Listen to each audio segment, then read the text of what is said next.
सकाळीच 9 वाजता उठलोय आणि कार्टून बघूक बसलोय. कार्टून बघत होते तेवढ्यात आजीन बघल्याने आणि आजीन काम दिल्यान. काम कसला तर लाकड तोडूचं. मग काय घेतलंय कोयतो आणि गेलंय लाकड तोडू.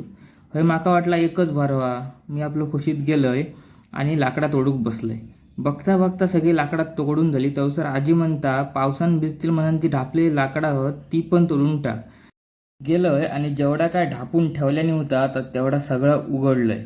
उघडल्याने बघतोय तर काय हय 2-3 भारे होते. त्यातले खालचे भारे होते त्यांना लागलेली ही वाळी. तर मग चांगली चांगली जेवढी होती तेवढी तोडलंय आणि तेवढी बाजूक केलंय. ती लाकडं तोडून झाली तसं गेलंय आणि कलमाचा बारको आंबा होतो तो घेतलाय आणि तो असंच खाल्लंय. तेवढ्यात आजीन वाढल्या नकडे जोक आणि सुशीलकडे कापत होतो आंबो.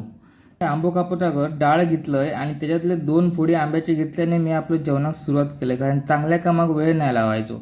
आणि जेवलाव आणि मस्तपैकी झोपलाव आणि आता झाली आहे संध्याकाळ. झोपान उठला आणि आजीकडे संध्याकाळी नानीत आग घालत होती आणि वातावरण बघा कसा पावसाळा दिसत होता पण पाऊस काय योग नाही होतो.